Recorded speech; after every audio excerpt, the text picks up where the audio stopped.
Romanos 1, 28 até o 32.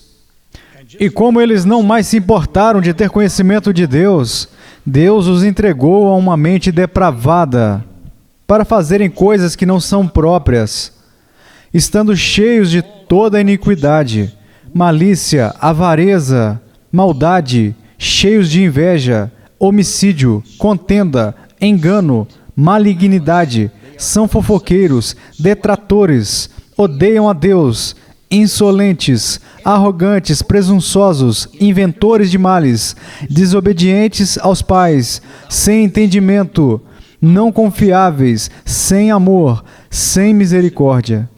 E embora eles conheçam as ordenanças de Deus, que os que praticam tais coisas são dignos de morte, eles não apenas fazem, mas também aprovam aqueles que as praticam.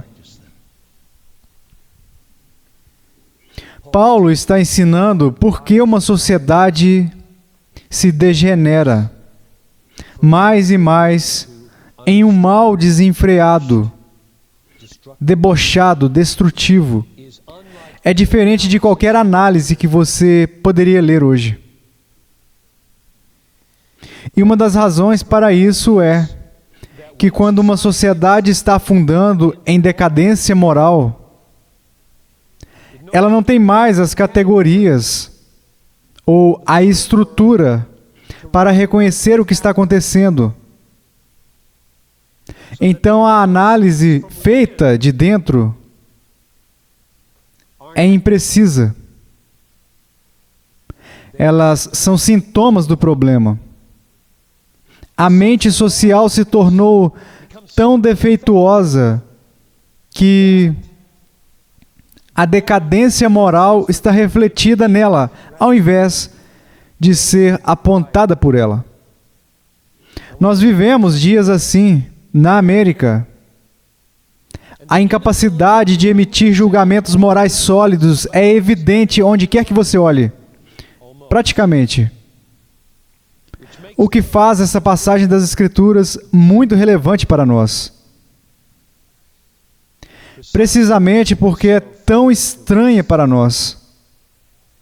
Hoje, algo que não parece estranho, algo que não parece estrangeiro, moralmente ou espiritualmente, é provavelmente um eco da atmosfera que respiramos. E, portanto, não tem utilidade para nós, não importa o quanto isso nos faz sentir bem. Nós precisamos de uma palavra de fora, do nosso mundo defeituoso e do nosso pensamento depravado. Nós precisamos de uma palavra de Deus. Eu espero que isso seja muito estranho.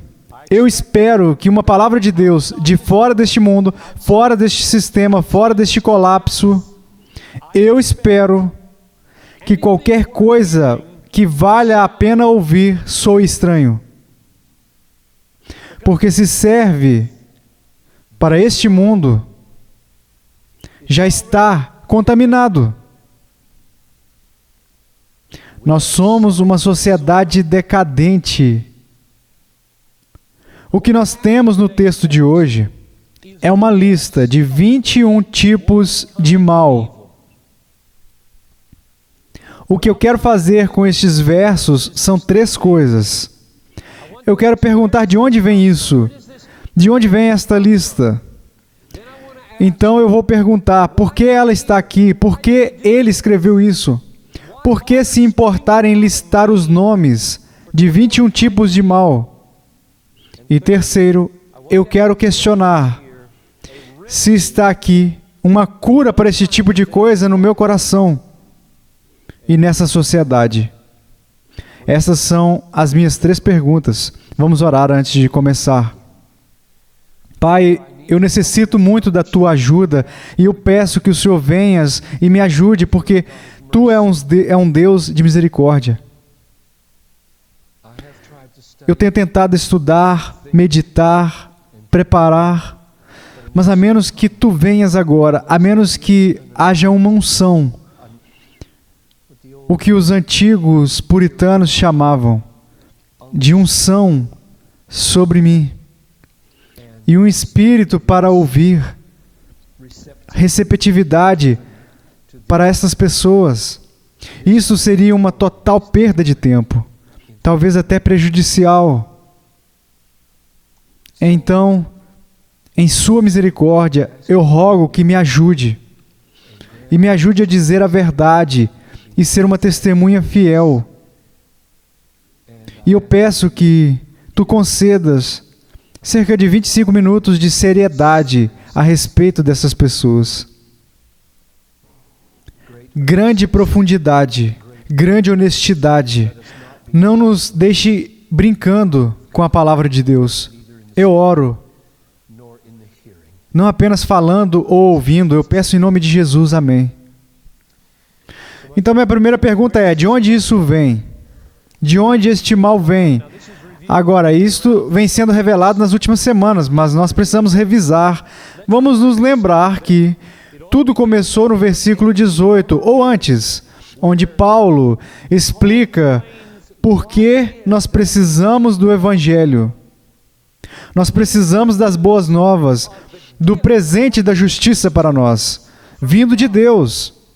Lembram-se, no versículo 16 ele diz, o Evangelho é o poder de Deus para a salvação de todo aquele que crê, primeiro do judeu e também do grego. Porque isto é o poder de Deus para salvar os que creem.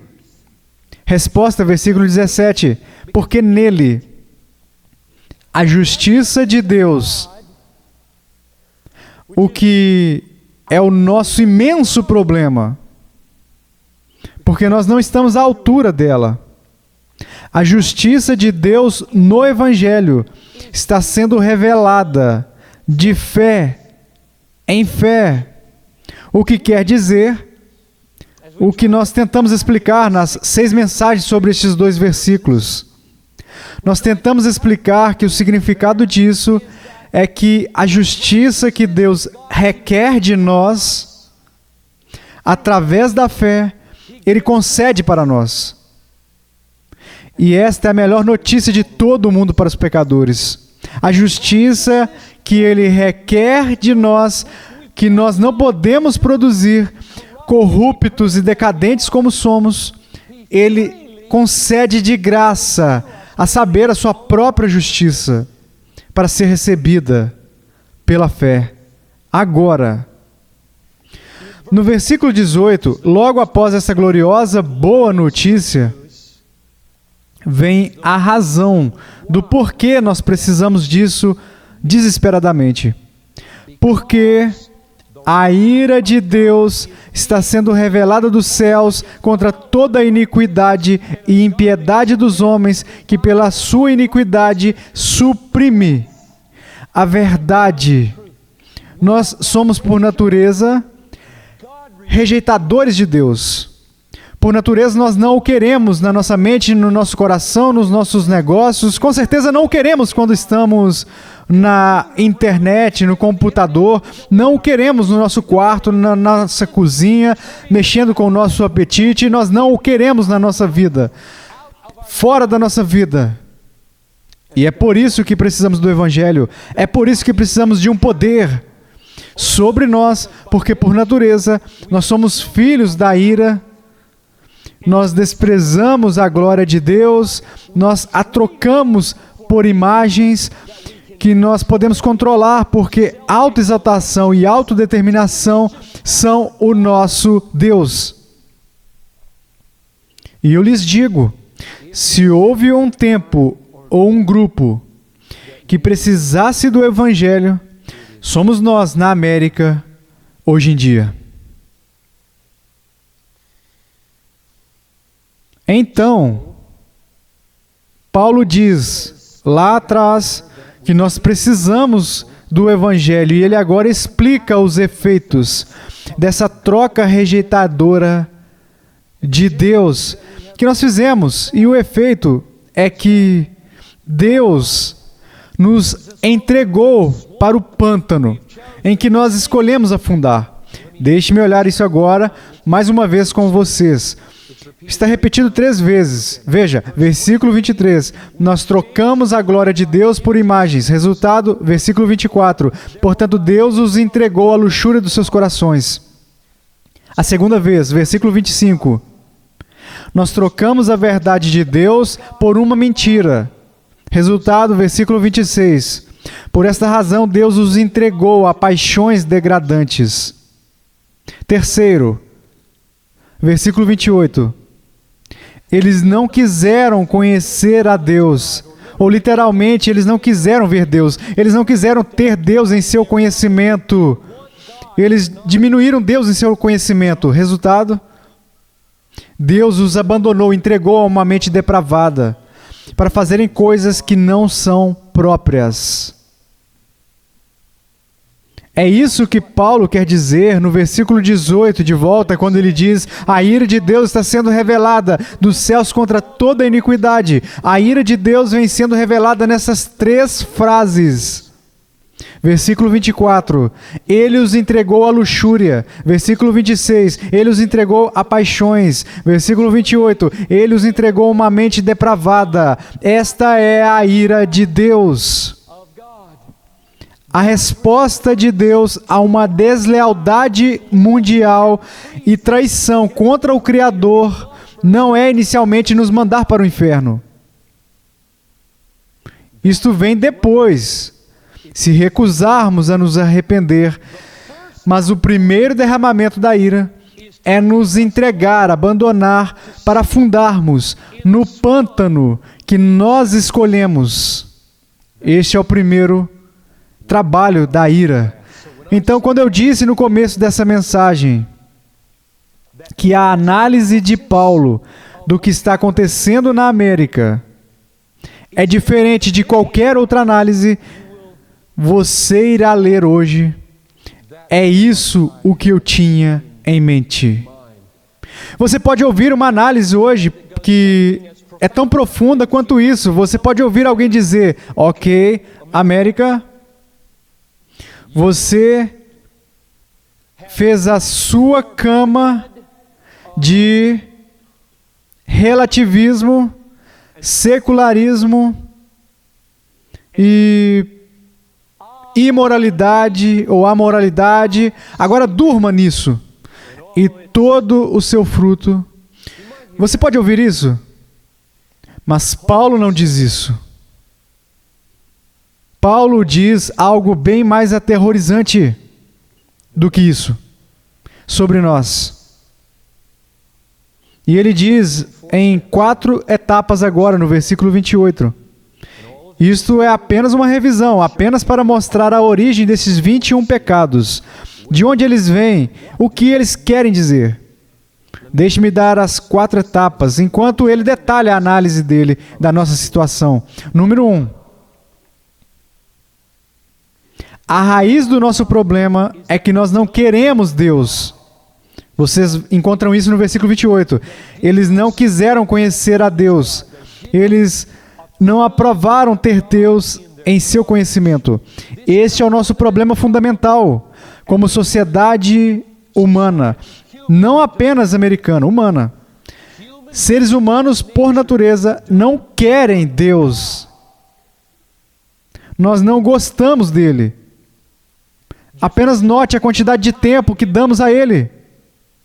Notem o tempo que ele tem no rádio, na TV, o espaço que ele tem nos jornais, ou nas notícias da semana, ou no Time, o espaço que ele tem nas universidades. Notem o espaço que ele tem no lazer, ou no entretenimento. Nós odiamos Deus. Nós o tratamos como sujeira, embora ele seja a coisa mais importante e real no universo e deveria ter a maior atenção de todas as realidades do universo. É pura graça que nós estamos respirando agora neste momento. Todos nós cometemos traição contra o Deus Todo-Poderoso e merecemos morrer agora. E o fato de que 5 segundos se passaram é pura graça. E você pode viver a sua vida hoje. É graça sobre graça. E se você não sobreviver hoje, você não merecia viver. De modo nenhum. Então Deus não fez nada errado. Ninguém no planeta Terra merece viver nem mais um segundo. Nós o tratamos como sujeira, quando ele deveria ocupar todo o nosso amor, toda a nossa afeição, toda a nossa confiança. Qualquer coisa que vocês façam, ou comam, ou bebam, façam tudo para a glória de Deus. E nos lembramos dele, uma vez por semana? Uma vez por mês? Uma vez por dia? Heresia, traição, todos nós.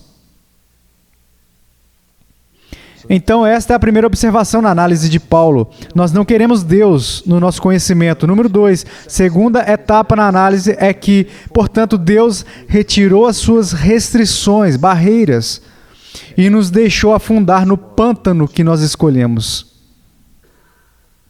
Agora, isso é o que eu quis dizer quando disse: hoje em dia você não irá ouvir esta análise, não irá ouvir no rádio, não verá na TV, não irá ler nos jornais, você não irá ouvir esta análise, porque alguém pode levantar e, na centralidade de Deus, dizer: a América, ela se tornou tão debochada, tão imoral, e se afundou tanto na decadência que nós merecemos o juízo de Deus. Isso não é algo muito profundo de se dizer. Mas este texto diz algo diferente disto. Este texto não diz que a nossa imoralidade merece juízo. Este texto diz que a nossa imoralidade é juízo. É isso que o texto diz. Ele os entregou a uma mente depravada, porque eles não o queriam em seu conhecimento. O afundamento na nossa imoralidade é juízo. Não é simplesmente que isso vai resultar em juízo mais tarde. Isso é o realismo da centralidade de Deus. Esta é a análise que você precisa ter da sua própria alma e da sociedade se você vai valorizar o Evangelho, que é tão glorioso e suficiente para isso. Esta é a segunda observação na análise dele. Aqui a terceira observação, do versículo 28. E na análise dele, da nossa condição, o efeito de nos entregar é que nós temos mentes depravadas. Deus os entregou a uma mente depravada. As nossas mentes, alguns de nós pensam, é verdade, há um grande problema com a minha luxúria.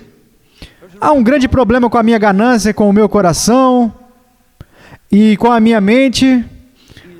A minha mente é neutra, objetiva, observadora, que pode fazer julgamentos corretos sobre esta luta. Errado. Aonde vai o coração, ali também vai a mente. A mente permanece como um lacaio ao serviço do coração, justificando com esquemas astutos todos os seus desejos. Creiam em mim, a mente não é um observador neutro na sua batalha contra o pecado. A mente está ali para convencer você que essa olhadinha no site e na internet será bom para você. A mente é um tanto depravada. Esta pequena desonestidade na sua declaração do imposto de renda é garantido. Nunca precisei do governo para nada porque ele tem que pegar o meu dinheiro. A mente pode fazer praticamente tudo para justificar o que o coração quer.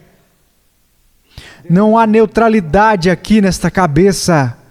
Ela é puxada como um sanguessuga pelas luxúrias do coração. Eu nos imagino como pessoas que têm se esquecido de Deus e da glória de Deus como nosso tesouro. E temos nos apaixonado pela mosca negra africana. que tem nela um pequeno verme que causa a cegueira do rio. E Deus, contemplando a nossa escolha pela pequena mosca negra sobre a glória de Deus, nos entrega a mosca e ao verme e a cegueira. Então, assim, agora tudo o que podemos fazer é acariciar esta mosca na nossa cegueira e nos persuadir a nós mesmos, a todo custo,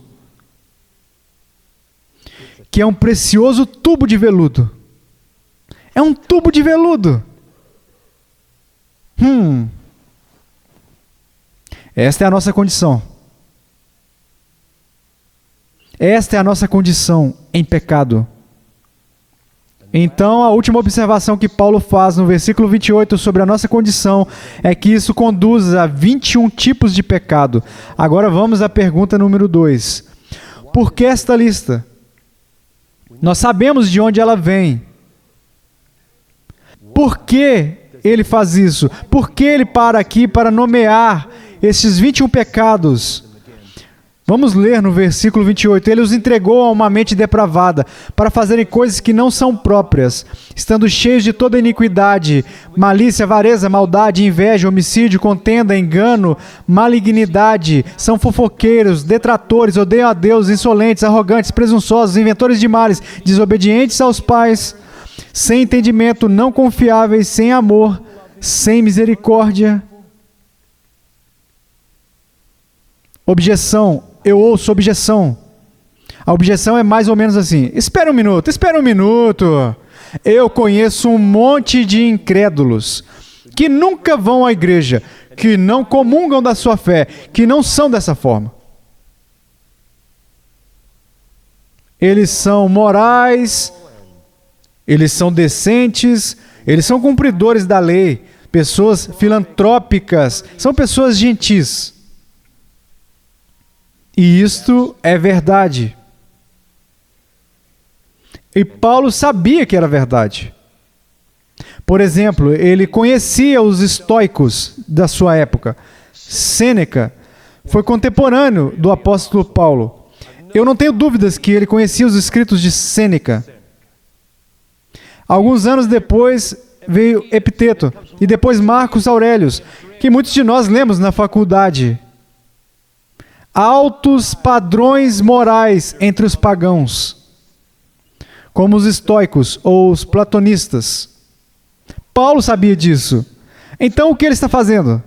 O que ele está fazendo em tabular esses tipos de pecado que fluem como um rio da rejeição de Deus. Ele está fazendo a mesma coisa que fez nos versículos 26 e 27. Nós passamos 2 semanas falando sobre a moral e sexual desordem da homossexualidade. Paulo diz que porque nós trocamos a glória de Deus por imagens como a nós mesmos, Ele nos entregou para abraçarmos o sexo como a nós mesmos.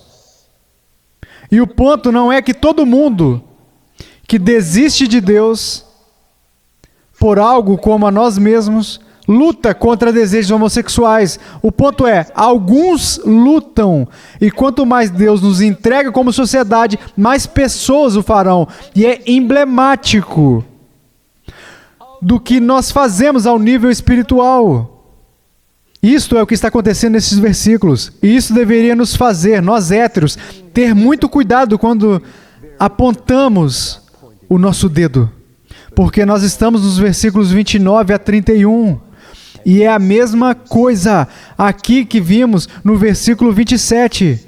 Exatamente o mesmo fluxo de pensamento, a mesma racionalidade, os mesmos julgamentos estão aqui, que também estavam lá. E isso somos nós. Estamos todos juntos nisso. Eu tentei afirmar isso naqueles sermões, e eu espero que vocês que lutam contra o desejo homossexual não se sintam isolados aqui. porque mais pessoas, milhões de pessoas a mais serão condenadas por seus pecados, dos versículos 29 ao 31, do que pessoas serão por suas ilícitas relações homossexuais. O que está acontecendo aqui não é uma lista exaustiva de pecados. O que está acontecendo aqui é uma demonstração do tipo de coisas que fluem do coração humano quando Deus mais e mais desiste de nós e nos abandona no pântano que escolhemos, quando deixamos a fonte de água viva chamada Deus e sua glória. E eu creio que a razão da lista ser tão grande, 21, por que não 5 pecados? Ou 15? Por que uma lista tão grande, Paulo? Eu creio que o ponto de Paulo é: ele quer que saibamos todo tipo de mal relacionado contra Deus. Este é o ponto. Cada um dos pecados é um assunto de Deus. Está conectado a Deus por 2 sentenças. Se nós esquecemos de Deus, é nisso que nós afundamos eventualmente. Se Deus não restringir, como ele fez com Abimeleque em Gênesis 20, versículo 6, vocês se lembram? Abraão entregou a sua mulher para o harém do rei Abimeleque para salvar a sua pele.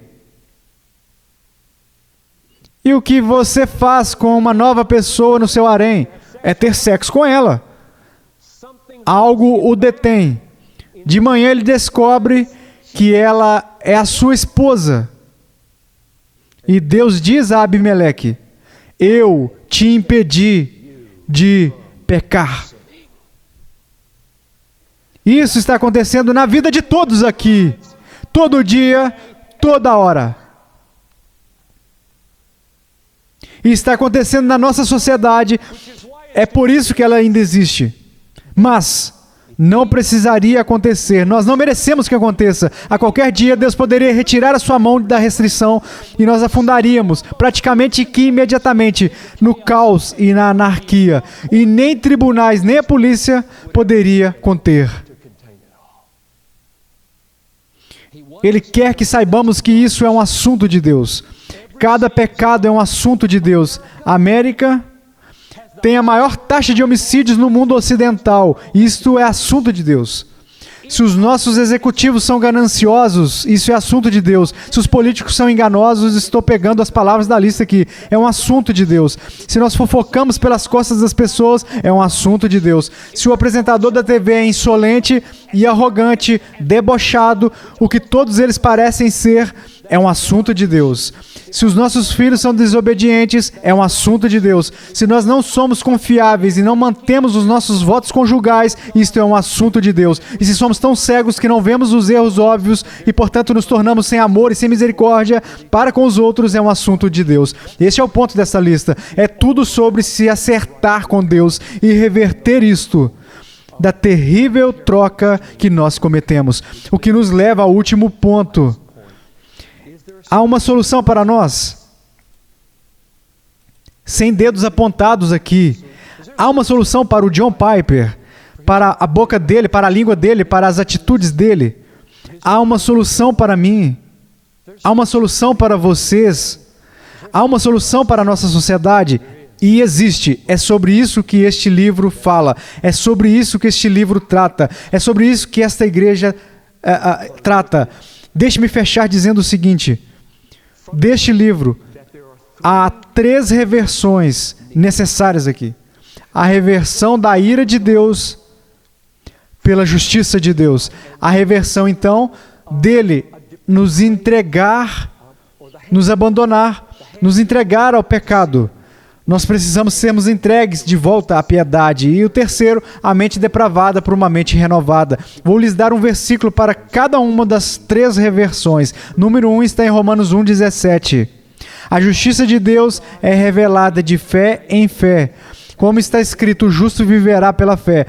O que precisamos então, antes de tudo? Isso tem que acontecer primeiro. Deus está irado contra nós, em nossos pecados.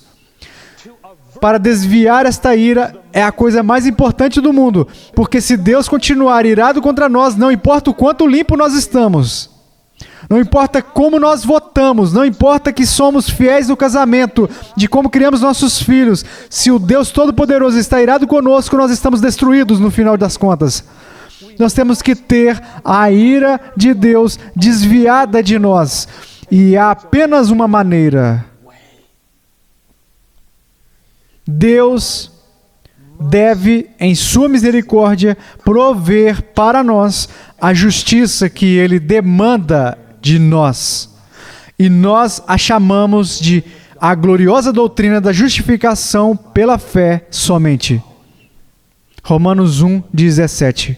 Então, você agora, sentado aí no banco, pode levantar o seu coração para Deus e dizer: eu desejo tanto me consertar contigo, eu sei que eu sou um pecador, e eu ouvi essa maravilhosa oferta que em Jesus Cristo, tu compraste para mim uma justiça que é tua e não minha, e eu posso tê-la confiando. Eu confio em ti. Isto é algo maravilhoso. Isto é o Evangelho. A segunda reversão que nós precisamos é Deus parar de nos entregar, nos abandonar para o pântano que nós escolhemos e começar a nos entregar à verdade e pureza. Isso aparece no capítulo 6, versículo 17. Eu quero que vejam a palavra. Diz assim: graças a Deus que vocês, embora fossem escravos do pecado, se tornaram obedientes de coração à forma de doutrina a que fostes entregues. Eu traduzi assim porque é exatamente a mesma palavra no grego, daquelas 3 terríveis palavras no capítulo 1. Ele nos entregou a uma mente depravada, Ele nos entregou à luxúria, Ele nos entregou ao deboche, e agora outra entrega está acontecendo, e é tudo Deus. Notem as primeiras palavras do versículo: graças a Deus. Não eu, não a minha vontade, não o meu brilhantismo, não os meus poderes morais, mas graças a Deus que Ele parou. No meu caso, e no caso de todos que creem, Ele parou de nos entregar ao pecado e começou a nos entregar a verdade e a pureza. Nós precisamos dessa reversão e vocês podem tê-la pela fé. E por último, e sobre a mente depravada que nós recebemos, e sobre essa mente que é tão pronta a distorcer a Bíblia, a distorcer Deus, transformando em alguém que eu gostaria que fosse, alguém que não tem ira, alguém que não tem padrões, Ele é todo perdão e não há consequências. E sobre uma mente que cria um fantasma como esse, o que você vai fazer com essa mente? E a resposta está em Romanos 12:2. E não vos conformeis com este mundo, mas sejam transformados pela renovação da vossa mente. Vocês estão vendo isso? Sejam transformados pela renovação da vossa mente, para que possa provar qual é a vontade de Deus, boa, agradável e perfeita. Então, assim vamos terminar. Deus tem ordenado e providenciado uma reversão, justiça por ira. Ele ordenou e providenciou uma reversão, não mais entregando ao pecado, mas entregando a verdade e a pureza. E nessa provisão maravilhosa da justiça nos cobrindo, e da obra e do poder do Espírito de Deus em nós, nos entregando a verdade, as nossas mentes gradualmente se tornam renovadas, para que a lista dos 21 pecados se tornem 20, 19, 18, e cada um deles começa a perder o seu poder, e nós ganhamos a habilidade de lutar até o fim, com medidas de triunfo, que exibe que nós somos nascidos de Deus. Vamos orar. Ó Pai dos céus, eu sei que em um lugar deste tamanho há pessoas que vieram aqui, para quem esta mensagem é como uma explosão de verdades que elas nunca ouviram. algo do tipo. E eu rogo que a explosão não seja destrutiva.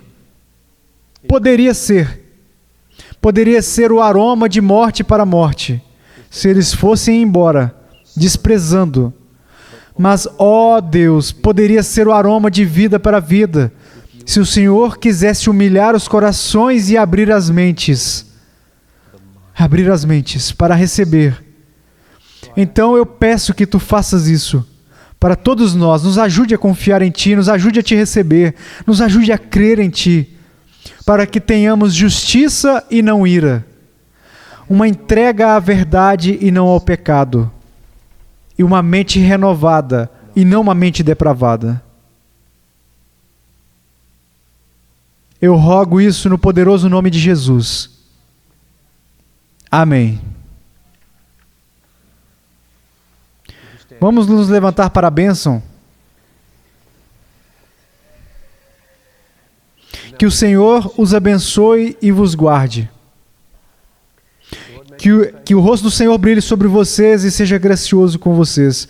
Que o Senhor levante a sua face sobre vocês e abra os seus olhos. E lave vocês com justiça. E os entregue à verdade. E renove a mente de vocês. E todos digam amém. Vocês estão dispensados.